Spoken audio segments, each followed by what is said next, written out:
श्री गणेशाय नमः। श्री जानकी वल्लभो विजयते। उसी रात त्रिजटा ने सीता जी के पास जाकर उन्हें सब कथा कह सुनाई। शत्रु के सिर और भुजाओं की बढ़ती का संवाद सुनकर सीता जी के हृदय में बड़ा भय हुआ। उनका मुख उदास हो गया, मन में चिंता उत्पन्न हो गई। तब सीता जी त्रिजटा से बोली, हे माता, बताती क्यों नहीं, क्या होगा? संपूर्ण विश्व को दुख देने वाला यह किस प्रकार मरेगा? श्री रघुनाथ जी के वाणों से सिर कटने पर भी नहीं मरता। विधाता सारे चरित्र विपरीत उल्टे ही कर रहा है।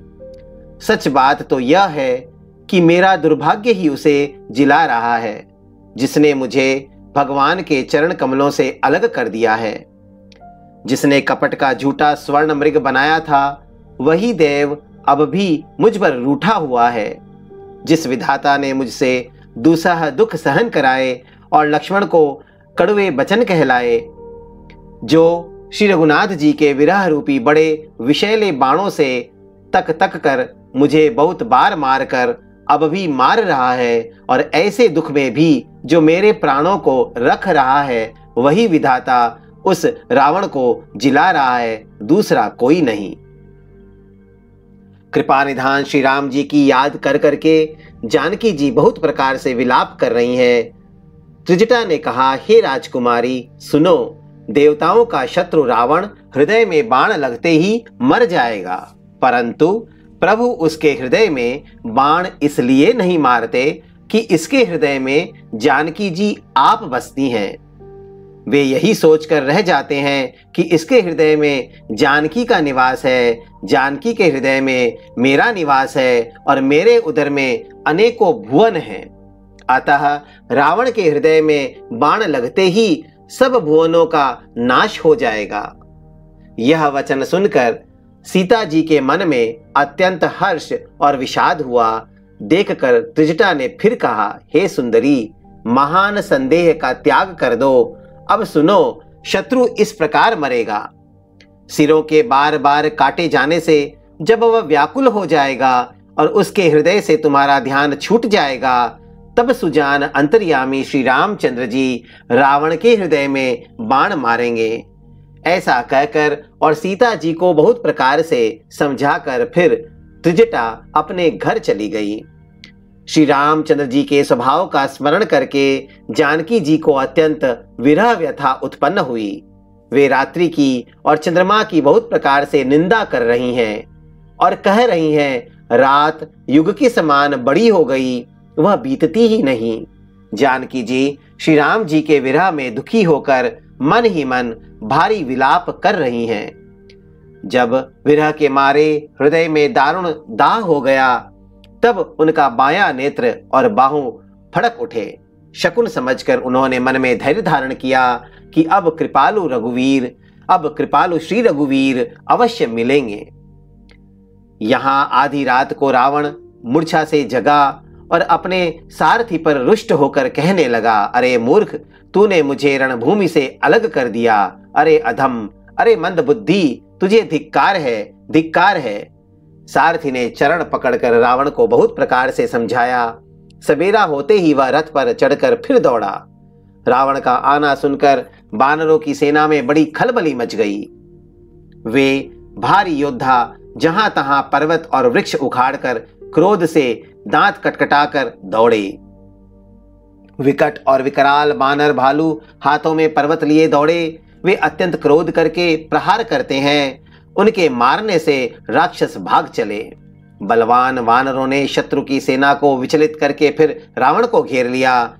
चारों ओर से चपेटे मारकर और नखों से शरीर विदीर्ण कर वानरों ने उसको व्याकुल कर दिया। वानरों को बड़ा ही प्रबल देखकर रावण ने विचार किया और अंतर्धान होकर क्षण भर में उसने माया फैलाई। जब उसने पाखंड माया रचा, तब भयंकर जीव प्रकट हो गए। बेताल, भूत और पिशाच हाथों में धनुष बाण लिए प्रकट हुए। योगिनियां एक हाथ में तलवार और दूसरे हाथ में मनुष्य की खोपड़ी लिए ताजा खून पीकर नाचने और बहुत तरह के गीत गाने लगी। वे पकड़ो मारो आदि घोर शब्द बोल रही हैं। चारों ओर सब दिशाओं में यह ध्वनि भर गई। वे मुख फैलाकर खाने दौड़ती हैं। तब वानर भागने लगे। वानर भागकर जहां भी जाते हैं वहीं आग जलती देखते हैं। वानर भालू व्याकुल हो गए। फिर रावण बालू बरसाने लगा। वानरों को जहां तहां थकित शिथिल कर रावण फिर गरजा। लक्ष्मण जी और सुग्रीव सहित सभी वीर अचेत हो गए। हा राम हा रघुनाथ पुकारते हुए श्रेष्ठ योद्धा अपने हाथ मलते पछताते हैं। इस प्रकार सबका बल तोड़कर रावण ने फिर दूसरी माया रची। उसने बहुत से हनुमान प्रकट किए जो पत्थर लिए दौड़े। उन्होंने चारों ओर दल बनाकर श्री रामचंद्र जी को जा घेरा। वे पूंछ उठाकर कटकटाते हुए पुकारने लगे, मारो पकड़ो जाने न पावे। उनके लंगूर पूंछ दसों दिशाओं में शोभा दे रहे हैं और उनके बीच में कौशल राज श्री राम जी हैं। उनके बीच में कौशल राज का सुंदर श्याम शरीर ऐसी शोभा पा रहा है मानो ऊंचे तमाल वृक्ष के लिए अनेक इंद्रधनुषों की श्रेष्ठ बाढ़ घेरा बनाई गई हो। प्रभु को देखकर देवता हर्ष और विषाद युक्त हृदय से जय जय जय ऐसा बोलने लगे। तब श्री रघुवीर ने क्रोध करके एक ही बाण से निमेष मात्र में रावण की सारी माया हर ली। माया दूर हो जाने पर वानर भालू हर्षित हुए और वृक्ष तथा पर्वत ले लेकर सब लौट पड़े। श्री राम जी ने बाणों के समूह छोड़े जिनसे रावण के हाथ और सिर फिर कट कट कर पृथ्वी पर गिर पड़े।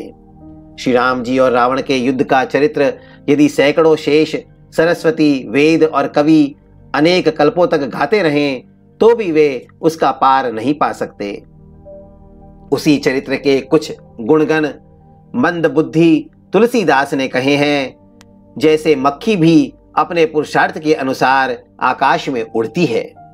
सिर और भुजाएं बहुत बार काटी गईं, फिर भी वीर रावण मरता नहीं। प्रभु तो खेल कर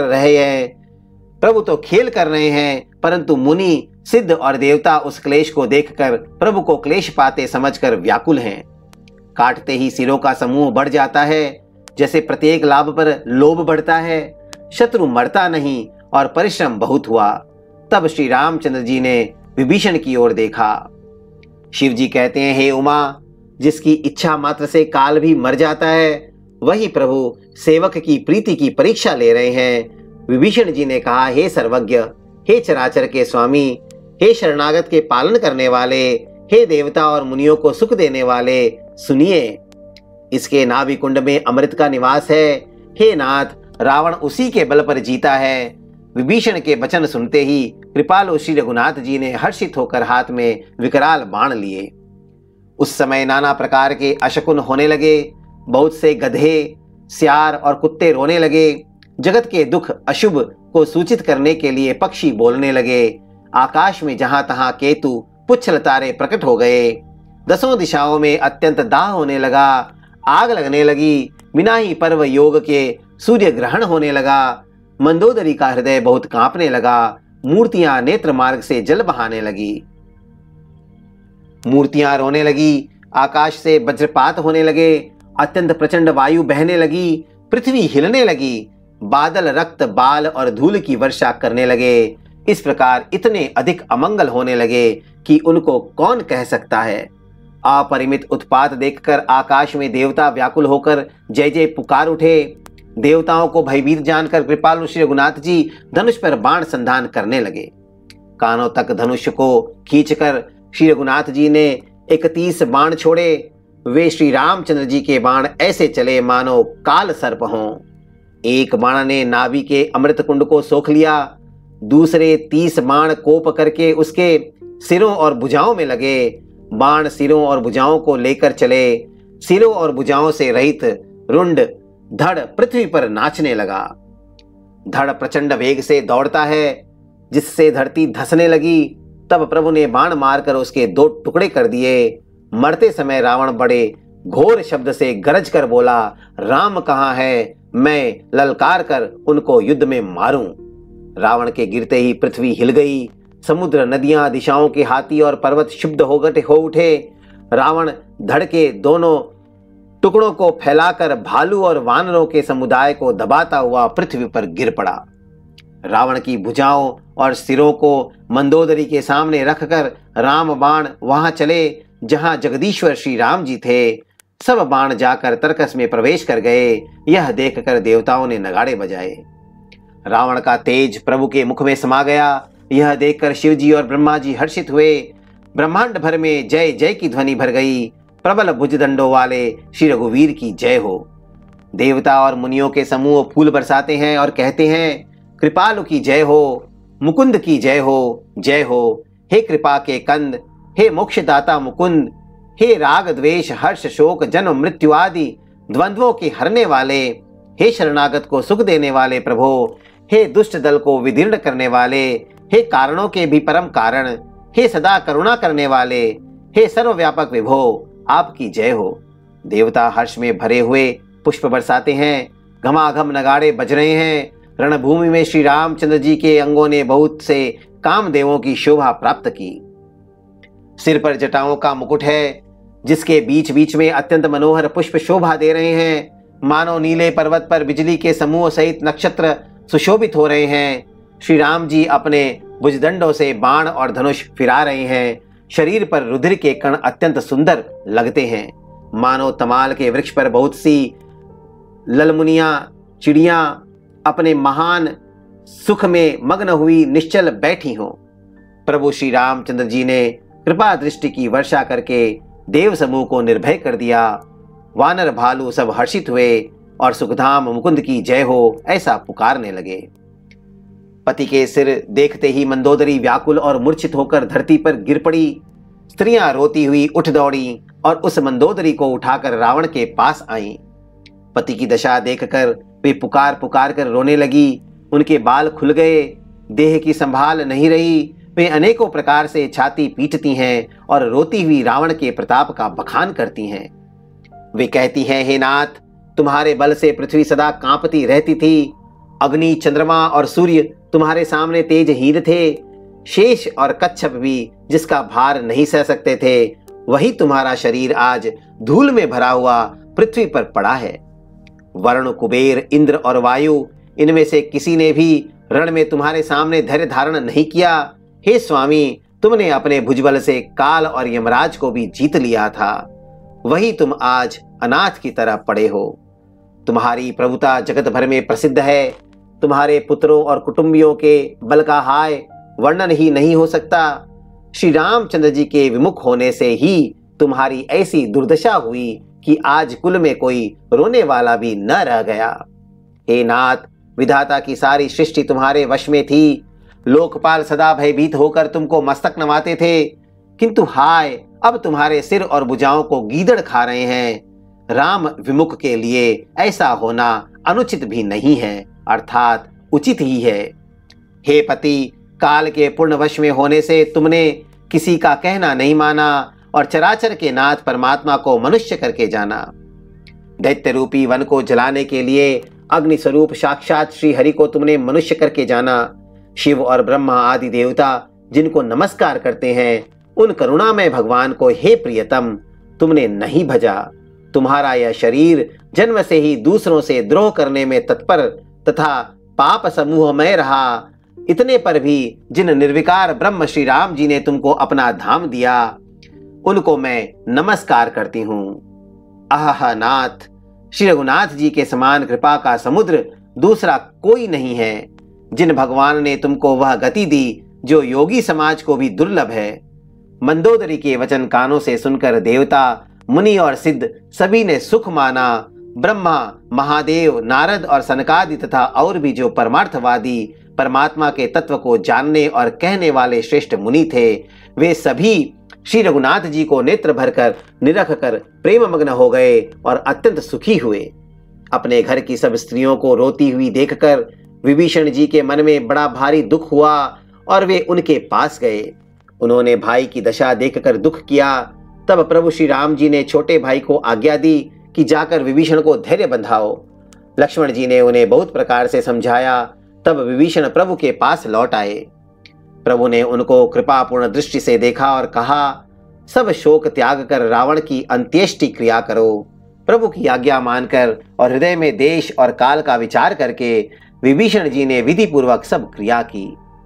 मंदोदरी आदि सब स्त्रियां उसे रावण को तिलांजलि देकर मन में श्री रघुनाथ जी के गुण समूह का वर्णन करती हुई महल को गई। सब क्रिया कर्म करने के बाद विभीषण ने आकर पुनः सिर नवाया। तब कृपा के समुद्र श्री राम जी ने छोटे भाई लक्ष्मण जी को बुलाया। श्री रघुनाथ जी ने कहा कि तुम वानर राज सुग्रीव, अंगद, नल, नील, जामवान और मारुति सब नीति निपुण लोग मिलकर विभीषण के साथ जाओ और उन्हें राज तिलक कर दो। पिताजी के वचनों के कारण मैं नगर में नहीं आ सकता, पर अपने ही समान वानर और छोटे भाई को भेजता हूं। प्रभु के वचन सुनकर वानर तुरंत चले और उन्होंने जाकर राज तिलक की सारी व्यवस्था की। आदर के साथ विभीषण को सिंहासन पर बैठाकर राज तिलक किया और स्तुति की। सभी ने हाथ जोड़कर उनको सिर नवाए। तदनंतर विभीषण जी सहित जब सब प्रभु के पास आए, तब श्री रघुवीर ने वानरों को बुला लिया और प्रिय वचन कहकर सबको सुखी किया। भगवान ने अमृत के समान यह वाणी कहकर सबको सुखी किया कि तुम्हारे ही बल से यह प्रबल शत्रु मारा गया और विभीषण ने राज्य पाया। इसके कारण तुम्हारा यश तीनों लोकों में नित्य नया बना रहेगा। जो लोग मेरे सहित तुम्हारी शुभ कीर्ति को परम प्रेम के साथ गावेंगे, वे बिना ही परिश्रम इस अपार संसार सागर का पार पा जाएंगे। प्रभु के वचन कानों से सुनकर वानर समूह तृप्त नहीं होते। वे सब बार बार सिर नवाते हैं और चरण कमलों को पकड़ते हैं। फिर प्रभु ने हनुमान जी को बुला लिया। भगवान ने कहा, तुम लंका जाओ, जानकी को सब समाचार सुनाओ और उसका कुशल समाचार लेकर तुम चले आओ। तब हनुमान जी नगर में आए। यह सुनकर राक्षस राक्षसी उनके सत्कार के लिए दौड़े। उन्होंने बहुत प्रकार से हनुमान जी की पूजा की और फिर श्री जानकी जी को दिखला दिया। हनुमान जी ने सीता जी को दूर से ही प्रणाम किया। जानकी जी ने पहचान लिया कि यह वही श्री रघुनाथ का दूत है और पूछा, हे तात, कहो कृपा के धाम मेरे प्रभु छोटे भाई और वानरों की सेना सहित कुशल से तो हैं। हनुमान जी ने कहा, हे माता, कौशलपति श्री राम जी सब प्रकार से सकुशल हैं। उन्होंने संग्राम में 10 सिर वाले रावण को जीत लिया है और विभीषण ने अचल राज्य प्राप्त किया है। हनुमान जी के वचन सुनकर सीता जी के हृदय में हर्ष छा गया। श्री जानकी जी के हृदय में अत्यंत हर्ष हुआ। उनका शरीर पुलकित हो गया और नेत्रों में आनंदाश्रुओं का जल छा गया। वे बार बार कहती हैं, हे हनुमान, मैं तुझे क्या दूं? इस वाणी समाचार के समान तीनों लोकों में और कुछ भी नहीं है। हनुमान जी ने कहा, हे माता, सुनिए, मैंने आज निस्संदेह सारे जगत का राज्य पा लिया, जो मैं रण में शत्रु सेना को जीतकर भाई सहित निर्विकार श्री राम जी को देख रहा हूं। जानकी जी ने कहा, हे पुत्र, सुन, समस्त सद्गुण तेरे हृदय में बसें और हे हनुमान, शेष लक्ष्मण जी सहित कौशलपति प्रभु सदा तुझ पर प्रसन्न रहें। हे तात, अब तुम वही उपाय करो जिससे मैं इन नेत्रों से प्रभु के कोमल श्याम शरीर के दर्शन करूं। तब श्री रामचंद्र जी के पास जाकर हनुमान जी ने जानकी जी का कुशल समाचार सुनाया। सूर्य कुलभूषण श्री राम जी ने संदेश सुनकर युवराज अंगद और विभीषण को बुला लिया और कहा, पवन पुत्र हनुमान के साथ जाओ और जानकी को आदर के साथ ले आओ। वे सब तुरंत ही वहां गए जहां सीता जी थीं। सब के सब राक्षसियां नम्रता पूर्वक उनकी सेवा कर रही थीं। विभीषण जी ने शीघ्र ही उन लोगों को समझा दिया। उन्होंने बहुत प्रकार से सीता जी को स्नान कराया, बहुत प्रकार के गहने पहनाए और फिर वे एक सुंदर पालकी सजाकर ले आए। सीता जी प्रसन्न होकर सुख की धाम प्रियतम श्री राम जी का स्मरण करके उस पर हर्ष के साथ चढ़ी। चारों ओर हाथों में छड़ी लिए रक्षक चले। सबके मनों में परम उल्लास उमंग है। रीछ वानर सब दर्शन करने के लिए आए। तब रक्षक क्रोध करके उनको रोकने दौड़े। श्री रघुवीर ने कहा, हे मित्र, मेरा कहना मानो और सीता को पैदल ले आओ, जिससे वानर उसको माता की तरह देखें। गोसाई श्री राम जी ने हंसकर ऐसा कहा। प्रभु के वचन सुनकर रीछ वानर हर्षित हो गए। आकाश से देवताओं ने बहुत से फूल बरसाए। सीता जी के असली स्वरूप को पहले अग्नि में रखा था, अब भीतर के साक्षी भगवान उनको प्रकट करना चाहते हैं। इसी कारण करुणा के भंडार श्री राम जी ने लीला से ही कुछ कड़े वचन कहे, जिन्हें सुनकर सब राक्षसियां विषाद करने लगी। प्रभु के वचनों को सिर चढ़ाकर मन, वचन और कर्म से पवित्र श्री सीता जी बोली, हे लक्ष्मण, तुम मेरे धर्म के नेगी, धर्माचरण में सहायक बनो और तुरंत आग तैयार करो। श्री सीता जी की विरह, विवेक, धर्म और नीति से सनी हुई वाणी सुनकर लक्ष्मण जी के नेत्रों में विषाद के आंसुओं का जल भर आया। वे दोनों हाथ जोड़े खड़े रहे, वे भी प्रभु से कुछ कह नहीं सकते। फिर श्री राम जी का रुख देखकर लक्ष्मण जी दौड़े और आग तैयार करके बहुत सी लकड़ी ले आए। अग्नि को खूब बढ़ी हुई देखकर जानकी जी के हृदय में हर्ष हुआ, उन्हें भय कुछ भी नहीं हुआ। सीता जी ने लीला से कहा, यदि मन, वचन और कर्म से मेरे हृदय में श्री रघुवीर को छोड़कर दूसरी गति अन्य किसी का आश्रय नहीं है, तो अग्निदेव जो सबके मन की गति जानते हैं, मेरे भी मन की गति जानकर मेरे लिए चंदन के समान शीतल हो जाएं। प्रभु श्री राम जी का स्मरण करके और जिनके चरण महादेव जी के द्वारा वंदित हैं तथा जिनमें सीता जी की अत्यंत विशुद्ध प्रीति है, उन कौशलपति की जय बोलकर जानकी जी ने चंदन के समान शीतल हुई अग्नि में प्रवेश किया। प्रतिबिंब, सीता जी की छाया मूर्ति और उनका लौकिक कलंक प्रचंड अग्नि में जल गए। प्रभु के इन चरित्रों को किसी ने नहीं जाना। देवता, सिद्ध और मुनि सब आकाश में खड़े देखते हैं। तब अग्नि ने शरीर धारण करके वेदों में और जगत में प्रसिद्ध वास्तविक श्री सीता जी का हाथ पकड़ उन्हें श्री राम जी को वैसे ही समर्पित किया जैसे क्षीर सागर ने विष्णु भगवान को लक्ष्मी समर्पित की थी। वे सीता जी श्री रामचंद्र जी के वाम भाग में विराजित हुई। उनकी उत्तम शोभा अत्यंत ही सुंदर है, मानो नए खिले हुए नीले कमल के पास सोने के कमल की कली सुशोभित हो। देवता हर्षित होकर फूल बरसाने लगे, आकाश में डंके बजने लगे, किन्नर गाने लगे, विमानों पर चढ़ी अप्सराएं नाचने लगी। श्री जानकी जी सहित प्रभु श्री रामचंद्र जी की अपरिमित और अपार शोभा देखकर रीछ वानर हर्षित हो गए और सुख के सार श्री रघुनाथ जी की जय बोलने लगे। तब श्री रघुनाथ जी की आज्ञा पाकर इंद्र का सारथी मातली चरणों में सिर नवाकर रथ लेकर चला गया। तदनंतर सदा के स्वार्थी देवता आए। वे ऐसे वचन कह रहे हैं मानो बड़े परमार्थी हों। हे दीन बंधु, हे दयालु रघुराज, हे परम देव, आपने देवताओं पर बड़ी दया की। विश्व के द्रोह में तत्पर यह दुष्ट, कामी और कुमार्ग पर चलने वाला रावण अपने ही पाप से नष्ट हो गया।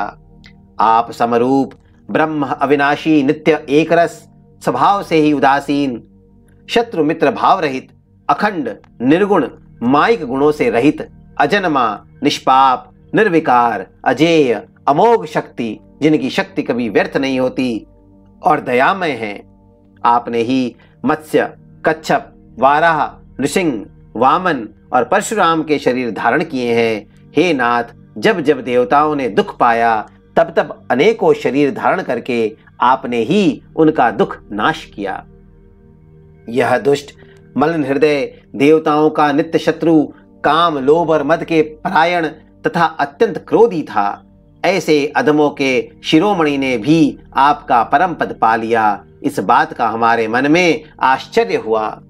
हम देवता श्रेष्ठ अधिकारी होकर भी स्वार्थ परायण हो आपकी भक्ति को भुलाकर निरंतर भवसागर के प्रवाह, जन्म मृत्यु के चक्र में पड़े हैं। अब हे प्रभु, हम आपकी शरण में आ गए हैं, हमारी रक्षा कीजिए। विनती करके देवता और सिद्ध सब जहां के तहां हाथ जोड़े खड़े रहे। तब अत्यंत प्रेम से पुलकित शरीर होकर ब्रह्मा जी स्तुति करने लगे। हे नित्य सुखधाम और दुखों को हरने वाले हरि, हे धनुष बाण धारण किए हुए रघुनाथ जी, आपकी जय हो। हे प्रभो, आप भव जन्म मरण रूपी हाथी को विदीर्ण करने के लिए सिंह के समान हैं। हे नाथ, हे सर्वव्यापक, आप गुणों के समुद्र और परम चतुर हैं। आपके शरीर की अनेकों कामदेवों के समान परंतु अनुपम छवि है। सिद्ध मुनीश्वर और कवि आपके गुण गाते रहते हैं। आपका यश पवित्र है। आपने रावण रूपी महासर्प को गरुड़ की तरह क्रोध करके पकड़ लिया। हे प्रभो, आप सेवकों को आनंद देने वाले, शोक और भय का नाश करने वाले, सदा क्रोध रहित और नित्य ज्ञान स्वरूप हैं। आपका अवतार श्रेष्ठ अपार दिव्य गुणों वाला, पृथ्वी का भार उतारने वाला और ज्ञान का समूह है, किंतु अवतार लेने पर भी आप नित्य, अजन्मा, व्यापक, एक अद्वितीय और अनादि हैं। हे करुणा की खान श्री राम जी, मैं आपको बड़े ही हर्ष के साथ नमस्कार करता हूँ। हे रघुकुल के आभूषण, हे दूषण राक्षस को मारने वाले तथा समस्त दोषों को हरने वाले विभीषण दीन था, उसे आपने लंका का राजा बना दिया। हे गुण और ज्ञान के भंडार, हे मान रहित, हे अजन्मा, व्यापक और मायिक विकारों से रहित श्री राम, मैं आपको नित्य नमस्कार करता हूँ। आपके भुजदंडों का प्रताप और बल प्रचंड है। दुष्ट समूह के नाश करने में आप परम निपुण हैं। हे बिना ही कारण दीनों पर दया तथा उनका हित करने वाले और शोभा के धाम, मैं श्री जानकी जी सहित आपको नमस्कार करता हूँ। आप भवसागर से तारने वाले हैं। कारण रूपा प्रकृति और कार्य रूप जगत दोनों से परे हैं और मन से उत्पन्न होने वाले कठिन दोषों को हरने वाले हैं। आप मनोहर बाण, धनुष और तरकस धारण करने वाले हैं। लाल कमल के समान रक्त वर्ण आपके नेत्र हैं। आप राजाओं में श्रेष्ठ, सुख के मंदिर, सुंदर, श्री लक्ष्मी जी के बल्लभ तथा मद, अहंकार, काम और झूठी ममता के नाश करने वाले हैं। आप अनिंद्य या दोष रहित हैं, अखंड हैं, इंद्रियों के विषय नहीं हैं। सदा सर्वरूप होते हुए भी आप वह सब कभी हुए ही नहीं, ऐसा वेद कहते हैं। यह कोई दंत कथा, कोरी कल्पना नहीं है। जैसे सूर्य और सूर्य का प्रकाश अलग अलग है और अलग नहीं भी है, वैसे ही आप भी संसार से भिन्न तथा अभिन्न दोनों ही हैं। हे व्यापक प्रभो, ये सब वानर कृतार्थ रूप हैं जो आदर पूर्वक ये आपका मुख देख रहे हैं। और हे हरे, हमारे अमर जीवन और देव दिव्य शरीर को धिक्कार है जो हम आपकी भक्ति से रहित हुए संसार में सांसारिक विषयों में भूले पड़े हैं। हे दीन दयालु, अब दया कीजिए और मेरी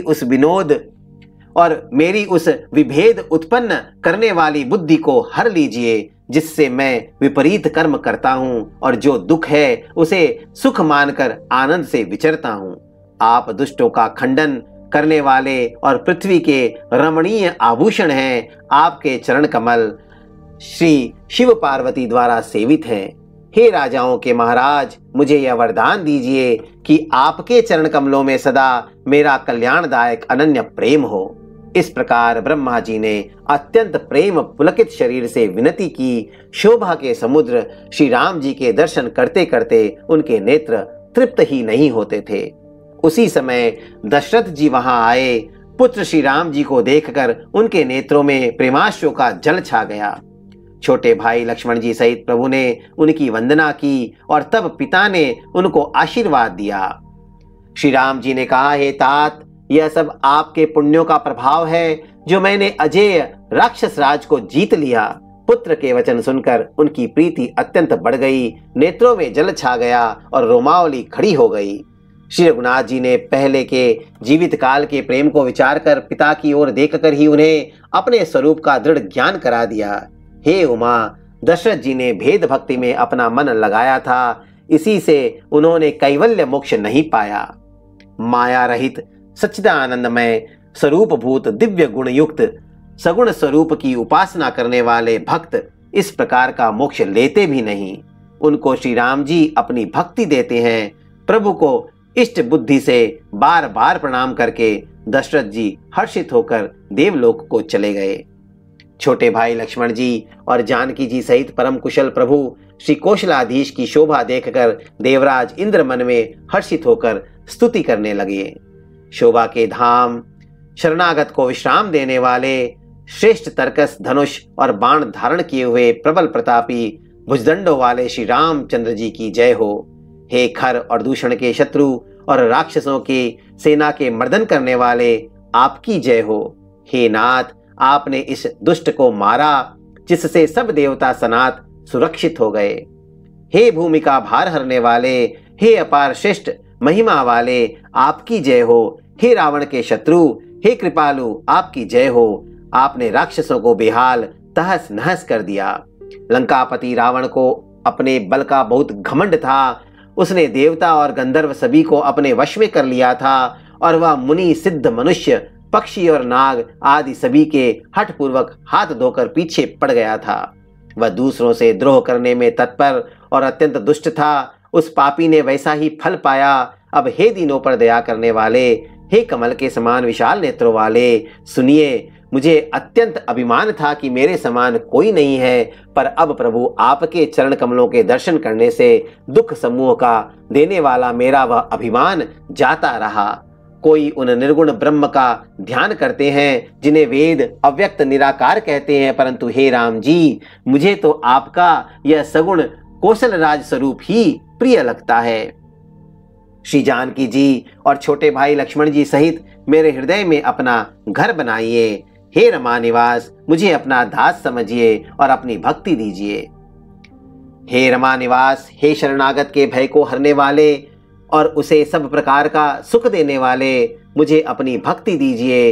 हे सुख के धाम, हे अनेकों कामदेवों की छवि वाले रघुकुल के स्वामी श्री रामचंद्र जी, मैं आपको नमस्कार करता हूँ। हे देव समूह को आनंद देने वाले, जन्म मृत्यु हर्ष विषाद सुख दुख आदि द्वंद्वों के नाश करने वाले, मनुष्य शरीरधारी अतुलनीय बल वाले, ब्रह्मा और शिव आदि से सेवनीय करुणा से कोमल श्री राम जी, मैं आपको नमस्कार करता हूँ। हे कृपालु, अब मेरी ओर कृपा करके कृपा दृष्टि से देखकर आज्ञा दीजिए कि मैं क्या सेवा करूं।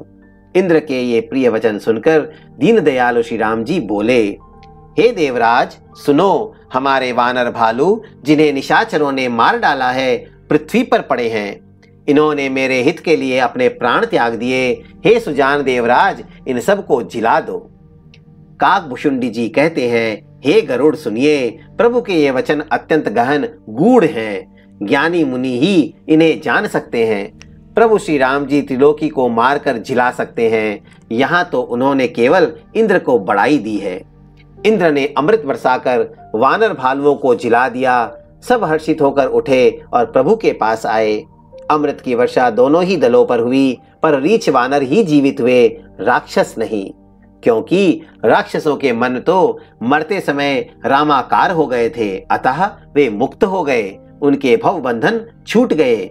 किंतु वानर और भालू तो सब देवांश भगवान की लीला के परिकर थे, इसलिए वे सब श्री रघुनाथ जी की इच्छा से जीवित हो गए। श्री रामचंद्र जी के समान दीनों का हित करने वाला कौन है, जिन्होंने सारे राक्षसों को मुक्त कर दिया।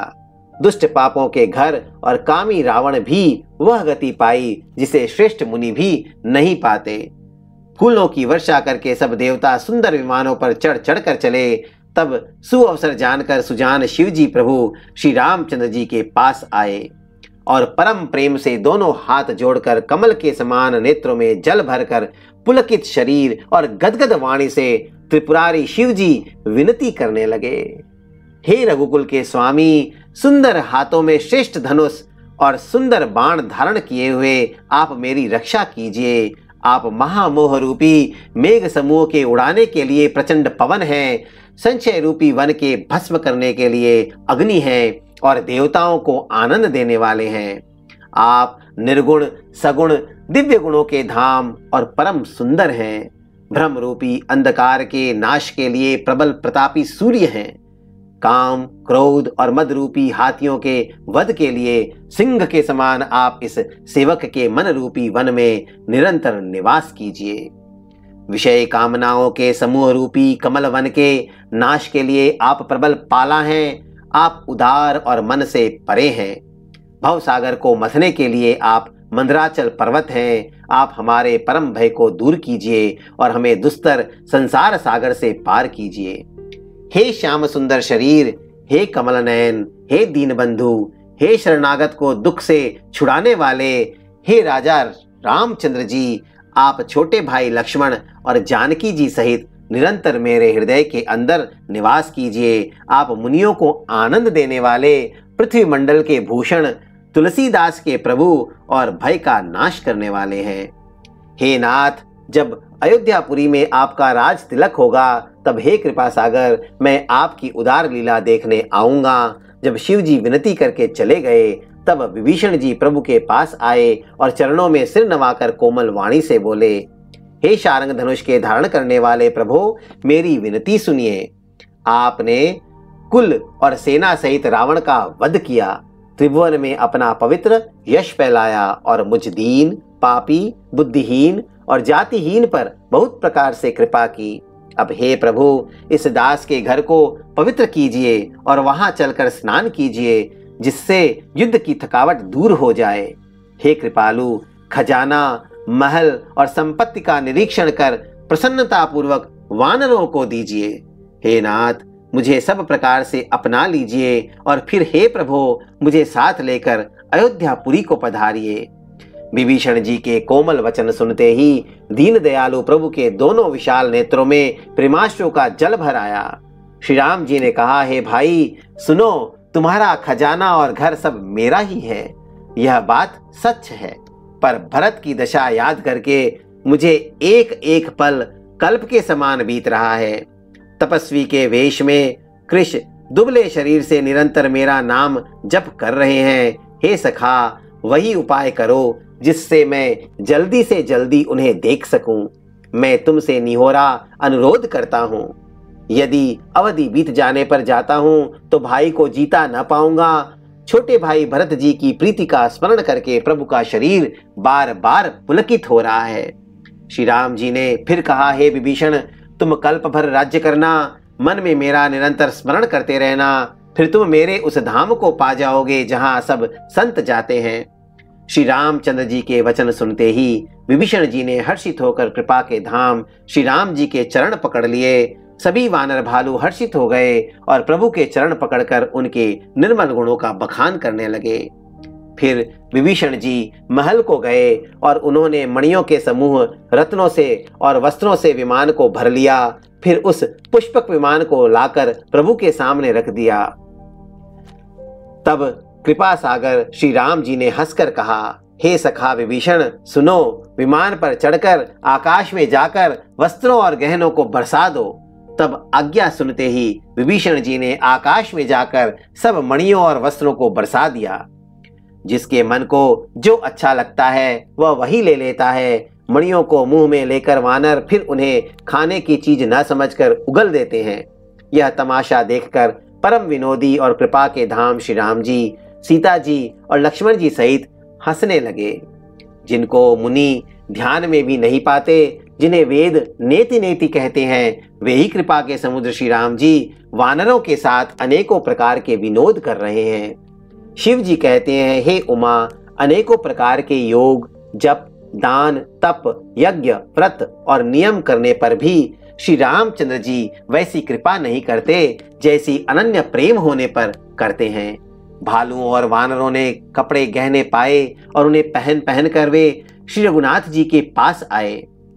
अनेकों जातियों के वानरों को देखकर कौशलपति श्री राम जी बार बार हंस रहे हैं। श्री रघुनाथ जी ने कृपा दृष्टि से देखकर सब पर दया की। फिर वे कोमल वचन बोले, हे भाइयों, तुम्हारे ही बल से मैंने रावण को मारा और फिर विभीषण का राज तिलक किया। अब तुम सब अपने अपने घर जाओ, मेरा स्मरण करते रहना और किसी से डरना नहीं। ये वचन सुनते ही सब वानर प्रेम में विह्वल होकर हाथ जोड़कर आदर पूर्वक बोले, प्रभो, आप जो कुछ भी कहें आपको सब सोहता है, पर आपके वचन सुनकर हमको मोह होता है। हे रघुनाथ जी, आप तीनों लोकों के ईश्वर हैं। हम वानरों को दीन जानकर ही आपने सनात कृतार्थ किया है। प्रभु के ऐसे वचन सुनकर हम लाज के मारे मरे जा रहे हैं। कहीं मच्छर भी गरुड़ का हित कर सकते हैं। श्री राम जी का रुख देखकर रीछ वानर प्रेम में मग्न हो गए। उनकी घर जाने की इच्छा नहीं है, परंतु प्रभु की प्रेरणा आज्ञा से सब वानर भालू श्री राम जी के रूप को हृदय में रखकर और अनेकों प्रकार से विनती करके हर्ष और विषाद सहित घर को चले। वानर राज सुग्रीव, नील, रीछ राज जामवान, अंगद, नल और हनुमान तथा विभीषण सहित और जो बलवान वानर सेनापति हैं, वे कुछ कह नहीं सकते। प्रेमवश नेत्रों में जल भरकर नेत्रों का पलक मारना छोड़कर टकटकी लगाए सम्मुख होकर श्री राम जी की ओर देख रहे हैं। श्री रघुनाथ जी ने उनका अतिशय प्रेम देखकर सबको विमान पर चढ़ा लिया। तदनंतर मन ही मन विप्र चरणों में सिर नवाकर उत्तर दिशा की ओर विमान चलाया। विमान के चलते समय बड़ा शोर हो रहा है। सब कोई श्री रघुवीर की जय कह रहे हैं। विमान में एक अत्यंत ऊंचा मनोहर सिंहासन है। उस पर सीता जी सहित प्रभु श्री रामचंद्र जी विराजमान हो गए। पत्नी सहित श्री राम जी ऐसे सुशोभित हो रहे हैं मानो सुमेरु के शिखर पर बिजली सहित श्याम मेघ हो। सुंदर विमान बड़ी शीघ्रता से चला। देवता हर्षित हुए और उन्होंने फूलों की वर्षा की। अत्यंत सुख देने वाली 3 प्रकार की शीतल मंद सुगंधित वायु चलने लगी। समुद्र, तालाब और नदियों का जल निर्मल हो गया। चारों ओर सुंदर शकुन होने लगे। सबके मन प्रसन्न हैं। आकाश और दिशाएं निर्मल हैं। श्री रघुवीर ने कहा, हे सीते, रणभूमि देखो। लक्ष्मण ने यहाँ इंद्र को जीतने वाले मेघनाथ को मारा था। हनुमान और अंगद के मारे हुए ये भारी भारी निशाचर रणभूमि में पड़े हैं। देवताओं और मुनियों को दुख देने वाले कुंभकर्ण और रावण दोनों भाई यहाँ मारे गए। मैंने यहाँ पुल बंधवाया और सुखधाम श्री शिव जी की स्थापना की। तदनंतर कृपानिधान श्री राम जी ने सीता जी सहित श्री रामेश्वर महादेव को प्रणाम किया। वन में जहां जहां करुणा सागर श्री रामचंद्र जी ने निवास और विश्राम किया था, वे सब स्थान प्रभु ने जानकी जी को दिखलाए और सबके नाम बतलाए। विमान शीघ्र ही वहां चला आया जहां परम सुंदर दंडक वन था और अगस्त्य आदि बहुत से मुनिराज रहते थे। श्री राम जी इन सब के स्थानों में गए। संपूर्ण ऋषियों से आशीर्वाद पाकर जगदीश्वर श्री राम जी चित्रकूट आए। वहां मुनियों को संतुष्ट किया। फिर विमान वहां से आगे तेजी के साथ चला। फिर श्री राम जी ने जानकी जी को कलयुग के पापों का हरण करने वाली सुहावनी यमुना जी के दर्शन कराए। फिर पवित्र गंगा जी के दर्शन किए। श्री राम जी ने कहा, हे सीते, इन्हें प्रणाम करो। फिर तीर्थराज प्रयाग को देखो, जिसके दर्शन से ही करोड़ों जन्मों के पाप भाग जाते हैं। फिर परम पवित्र त्रिवेणी जी के दर्शन करो, जो शोकों को हरने वाली और श्री हरि के परम धाम पहुंचाने के लिए सीढ़ी के समान है। फिर अत्यंत पवित्र अयोध्यापुरी के दर्शन करो, जो तीनों प्रकार के तापों और भव आवागमन रूपी रोग का नाश करने वाली है। यों कहकर कृपालु श्री राम जी ने सीता जी सहित अवधपुरी को प्रणाम किया। सजल नेत्र और पुलकित शरीर होकर श्री राम जी बार बार हर्षित हो रहे हैं। फिर त्रिवेणी में आकर प्रभु ने हर्षित होकर स्नान किया और वानरों सहित ब्राह्मणों को अनेकों प्रकार के दान दिए। तदनंतर प्रभु ने हनुमान जी को समझाकर कहा, तुम ब्रह्मचारी का रूप धरकर अवधपुरी को जाओ। भरत को हमारी कुशल सुनाना और उनका समाचार लेकर चले आना। पवन पुत्र हनुमान जी तुरंत चल दिए। तब प्रभु भरद्वाज जी के पास गए। मुनि ने इष्ट बुद्धि से उनकी अनेकों प्रकार से पूजा की और स्तुति की और फिर लीला की दृष्टि से आशीर्वाद दिया।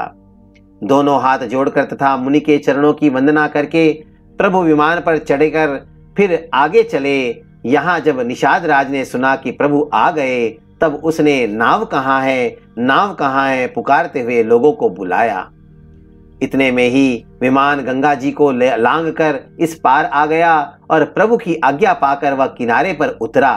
तब सीता जी बहुत प्रकार से गंगा जी की पूजा करके फिर उनके चरणों पर गिरी।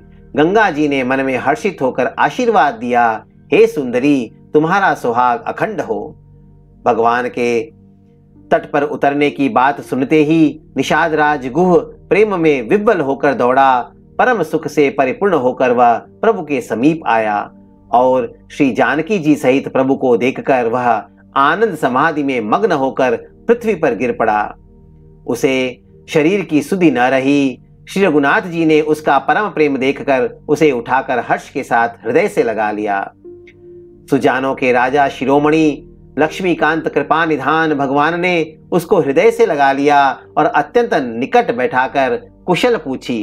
वह विनती करने लगा, आपके जो चरण कमल ब्रह्मा जी और शंकर जी से सेवित हैं, उनके दर्शन करके मैं अब सकुशल हूँ। हे सुखधाम, हे पूर्णकाम श्री राम जी, मैं आपको नमस्कार करता हूँ। सब प्रकार से नीच उस निषाद को भगवान ने भरत जी की भांति हृदय से लगा लिया। तुलसीदास जी कहते हैं, इस मंद बुद्धि ने मैंने मोहवश उस प्रभु को भुला दिया। रावण के शत्रु का यह पवित्र करने वाला चरित्र सदा ही श्री राम जी के चरणों में प्रीति उत्पन्न करने वाला है। यह कामादि विकारों का हरने वाला और भगवान के स्वरूप का विशेष ज्ञान उत्पन्न करने वाला है। देवता, सिद्ध और मुनि आनंदित होकर इसे गाते हैं। जो सुजान लोग श्री रघुवीर की समर विजय संबंधी लीला को सुनते हैं, उनको भगवान नित्य विजय, विवेक और विभूति ऐश्वर्य देते हैं। अरे मन, विचार करके देख, यह कलिकाल पापों का घर है। इसमें श्री रघुनाथ जी के नाम को छोड़कर पापों से बचने के लिए दूसरा कोई आधार नहीं है।